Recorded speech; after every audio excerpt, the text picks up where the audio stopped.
Hello, and welcome to another GamePro Action Disc. I'm Dan Electro, and I'm going to be your motor-mouthed host for all this disc has to offer. The sneak previews, some hot reviews, some cheat codes, game saves, pretty much everything you'd ever want, compliments of GamePro. I'm pretty sure you don't want to hear me talking about it, you'd rather just see it for yourself, so let's get going.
Finally, one of the best PC shooters ever makes it to the PlayStation 2.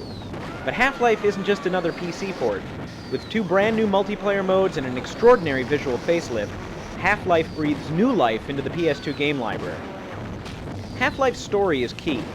You play as Gordon Freeman, an expendable, low-level scientist who works in a top-secret government lab. When an experiment goes horribly wrong, you have to flee the compound, not to mention the bloodthirsty mutants, the murderous aliens, and the elite soldiers. On your way to freedom, you accumulate an arsenal of ingenious weaponry while trying to solve puzzles that actually make sense, rather than brooding over the complex, unrealistic challenges usually found in the genre.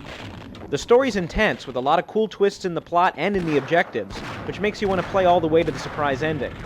The new co-op mode, Decay, takes HalfLife even further. You'll work together with a friend in completing special missions that are totally different from the single-player game. This mode alone makes HalfLife worth the price of admission. The most distinguishing difference between HalfLife PS2 and its PC counterpart is the sharper visual presentation. The entire game, from character animations to level design, looks amazingly distinct and vivid.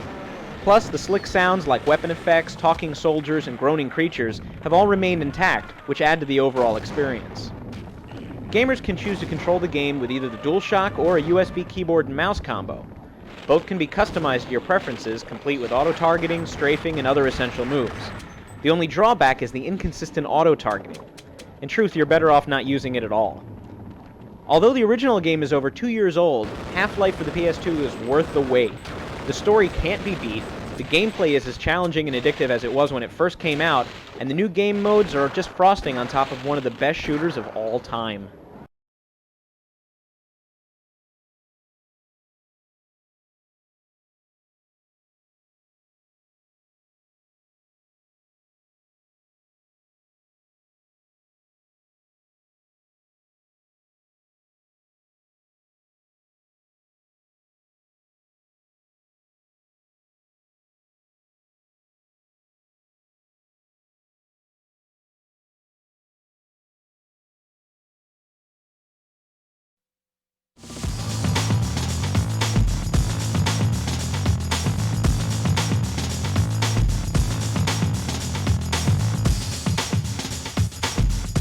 So what's so super about Super Monkey Ball?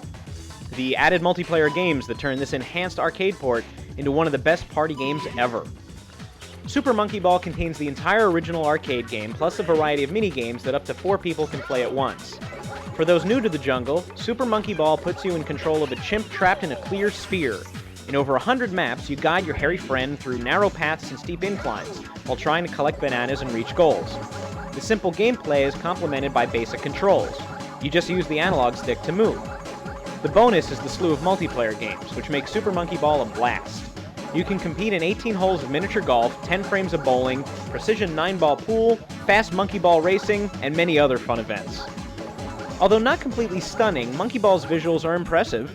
Sharp reflections and cool water effects show off the power of the GameCube, plus the hilarious monkey dances are a riot. The sounds are just as colorful. Grunts of pain after hitting a wall and last cries before falling off a ledge add to the overall goofiness of monkeying around. A nice range of music, from mellow melodies to funky guitar tunes, completes the soundtrack. Super Monkey Ball does have a few setbacks. Periodically, the camera angle can get out of position, making it hard to maneuver in tight spots. Also, you don't have much choice level-wise for many of the multiplayer games.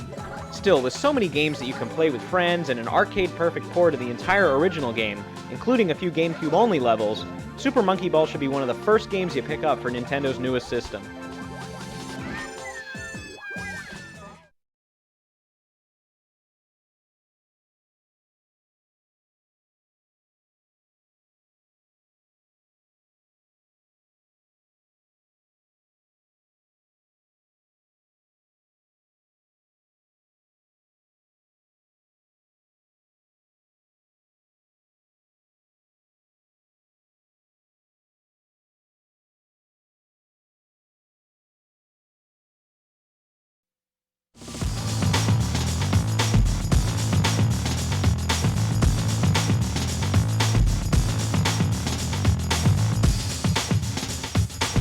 An all-new chapter in Konami's side shooter legacy, Gradius Galaxies offers frantic gameplay that really deserves the title classic.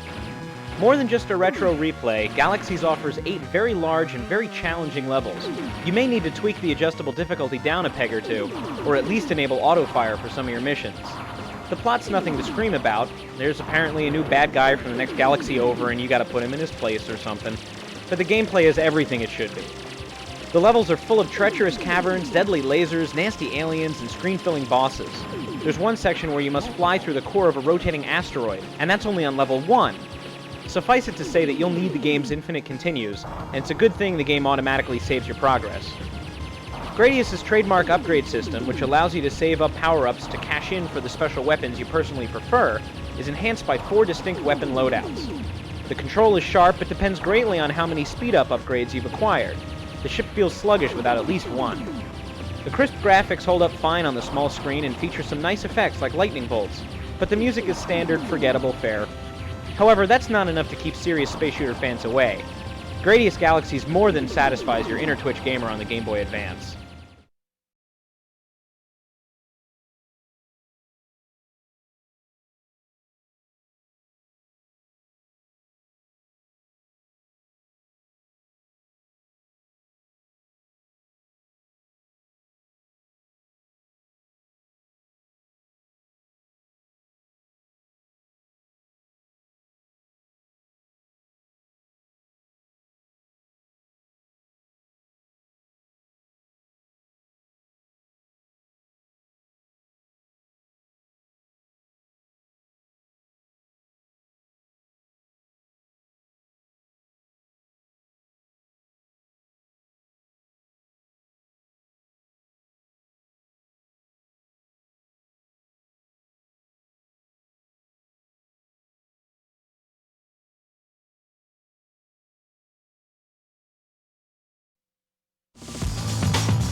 Star Wars Starfighter thrilled PS2 pilots with its exhilarating space combat, so it seems only natural that LucasArts would develop an Xbox version for that system's launch.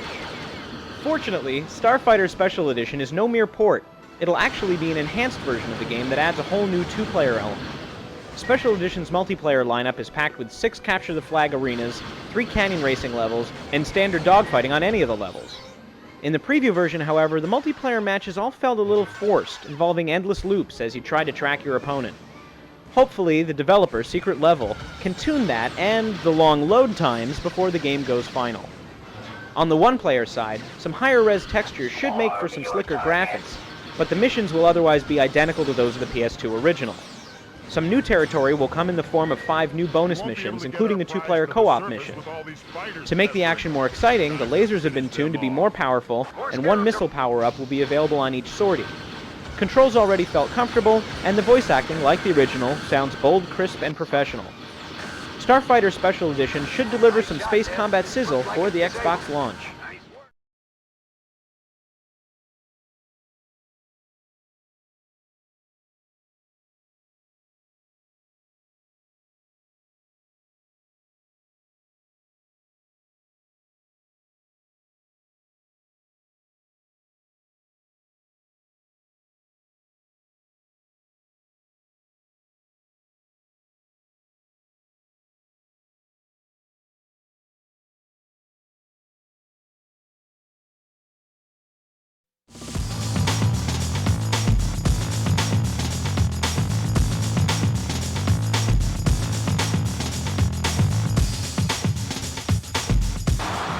World Wrestling Federation fans are going to feel pretty comfortable making the transition to Just Bring It on the PS2. It's shaping up to be more of the same, but that's a good thing. Developer Yuke's is picking up pretty much where it left off with SmackDown 2. Fan-favorite matches like I Quit, Hell in a Cell, and Slobber Knocker will all be available again for single, tag, tornado tag, triple threat, and fatal four-way matches. Additionally, big events like the Royal Rumble, King of the Ring, and the new 6-man tag match are just a few of the planned 70 match options. SmackDown Just Bring It also features possibly the most complete Create a Superstar mode ever seen. You'll be able to make custom characters that range from realistic-looking wrestlers to some absolute freaks, shown here by D-Pad Destroyer and Dan Electro. Fans are finally going to get their wish about commentary. Michael Cole, Taz, and Howard Finkel will all lend their golden throats to the proceedings, and in our incomplete version, unfortunately they sounded kinda canned and cookie-cutter. Visually, the 1,500 polygon player models for the 35-plus superstars look gorgeous, and everything runs smoothly at 60 frames per second. Unfortunately, the lushly rendered 3D grapplers are in stark contrast to the low-res 2D crowd, especially when the action spills out of the ring and directly into the stands, at which time the little flat spectators part to make room for the big guys. Also, the preview build featured all sorts of clipping and collision problems that made wrestlers seem to merge together when they performed grapple moves. If THQ can fix that problem, and maybe spice up the audio a little bit, WWF fans won't be disappointed when they get their hands on this one.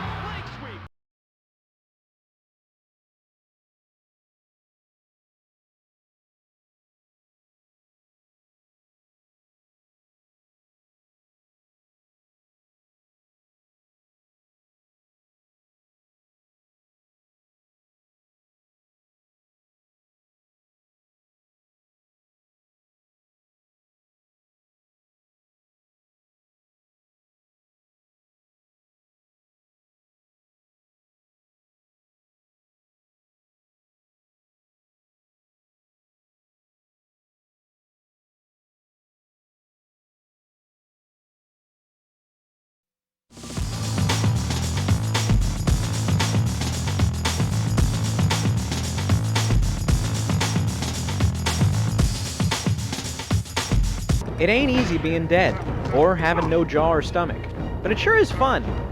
Just ask Raziel. He was a nobody vampire until Kane, his jealous master and star of Blood Omen Legacy of Kain, chucked him like a rotten apple into the watery abyss at the beginning of Legacy of Kain Soul Reaver. That toss left Raziel a mangled corpse with no lower cuspids or lower intestine, but it did launch his career as a homely video game star, a career that promises to grow with the release of Soul Reaver 2. After a few hours of hands-on with Soul Reaver 2, it's clear our soul-sucking anti-hero is here to stay, rotting flesh and all, in a game that is setting new standards for beautiful scenery. The third title in the Legacy of Kain series will feature a foreboding atmosphere and intricate level design that hints at the deep, dark history of Nosgoth. The levels are already some of the most wonderfully designed and textured yet seen on the PS2, with architectural influences ranging from Gothic to Aztec. In the eerie swamp level, huge trees loom over buzzing fireflies, glowing lanterns, and impaled corpses. On another level, intricate ornamentation adorns every surface of a towering Gothic cathedral. You can almost feel the rough stone on the walls and floors of other environments. Perhaps best of all for fans of the series, Soul Reaver 2 will reveal more storyline than the previous game. You'll learn more about Raziel's relationship with Kain and the Elder God, the mysterious force that revived Raziel after he was killed. You'll also meet Mobius the Time Streamer, who appeared back in Blood Omen, whose portals will allow you to travel to different times in Nosgoth's past, before and after Kain condemned the world to ruin. It's clear that fans of the original Soul Reaver will find only more to like when they revisit Nosgoth this fall, while newcomers should probably take a closer look at Soul Reaver 2 as well. To your destiny.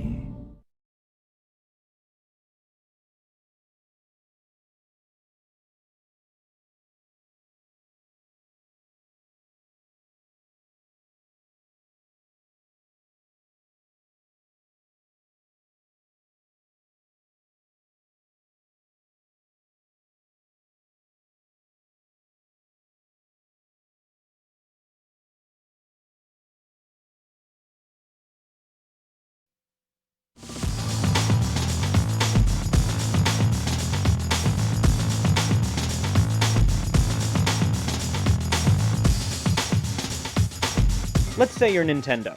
You're about to launch a new cutting-edge game system, but some upstart company named Microsoft is stealing all your thunder by launching one of its own.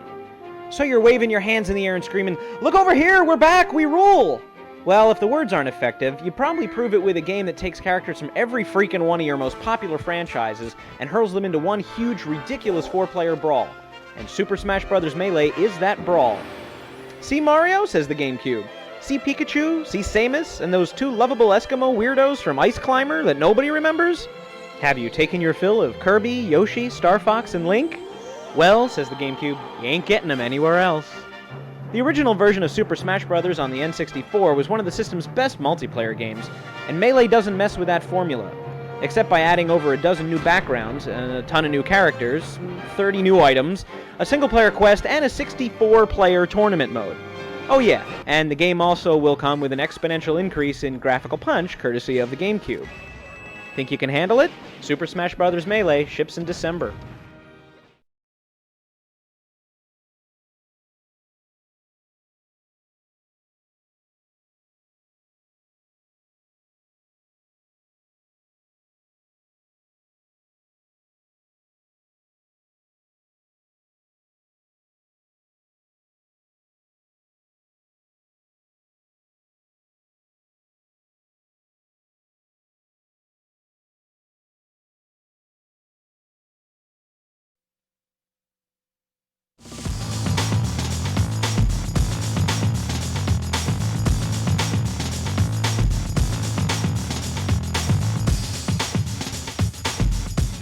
Water. It covers 3/4 of the Earth. It makes up 90% of the human body. When it flows from our faucets, we don't bat an eye. We just get annoyed when it falls from the sky. Yet when it looks good in a video game, crowds gather around and stare as if they just caught Santa Claus eating the Easter Bunny. Thanks to its stunning leaps in water technology, Transworld Surf stands as a premier showcase of the Xbox's techno potential. The ocean in the preview build was drop-dead gorgeous. Subtle reflections rippled off the surface, and you could almost feel the power of the massive waves. No more surfing on the typical infinite blue trick plane. Ride a Transworld wave long enough, and you'll crash headfirst into some docks, sharp coastal rocks, or the occasional man-eating shark. Each of Transworld's 10 stages has its own complete landscape of shorelines, docks, and boulders upon which to crack open your skull, all based on real-world surf spots. The only graphical disappointments were some really simple rocks and reefs. Apparently it's just a result of the Xbox concentrating on making some pretty water. Of course, the H2 wow factor only gets you so far. Without good gameplay, Transworld Surf might as well be called Transworld Digital Aquarium. The game seemed focused more on careful extended rides in or on cresting waves than its Tony Hawkish counterparts, with aerial acrobatics taking a bit of a backseat. The controls felt very fluid, even if land-lubbing gamers might be faced with an intimidating learning curve.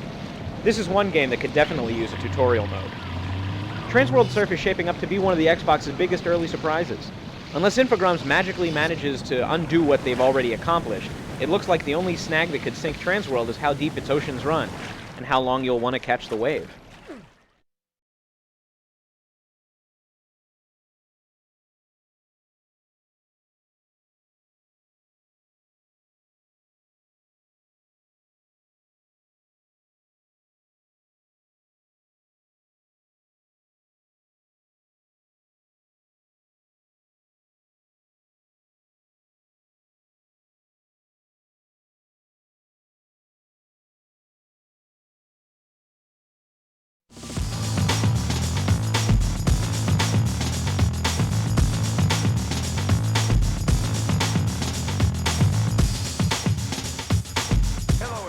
After the wild success of NBA Street, NBA Live 2002 is wisely taking a few notes and some technical help from its cousin.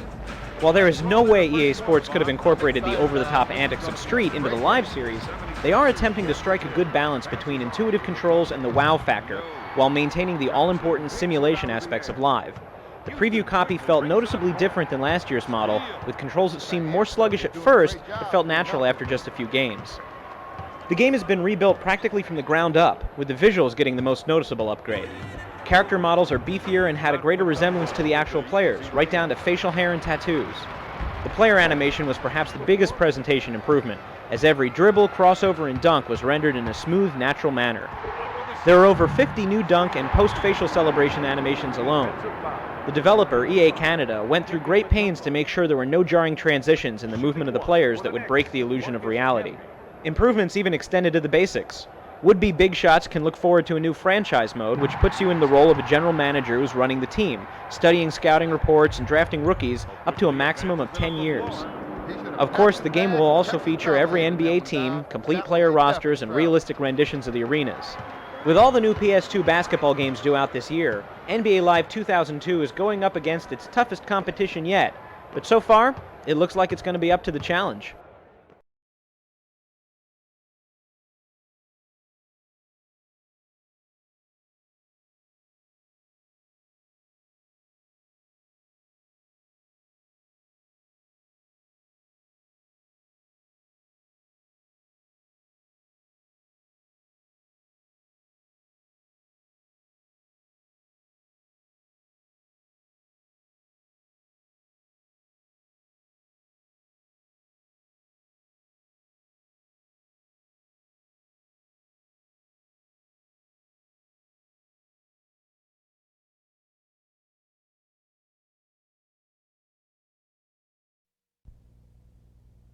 Batman Vengeance is rated teen.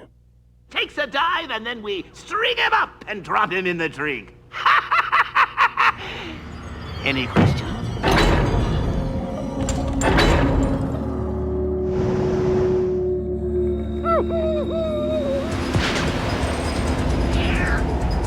In a city on the brink of chaos, where one evil falls, vengeance shall rise.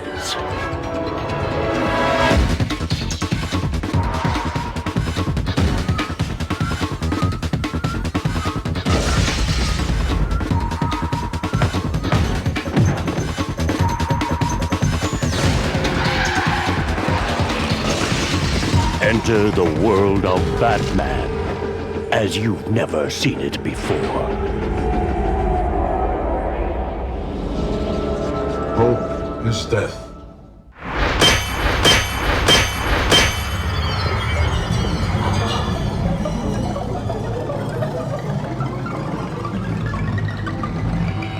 Any questions?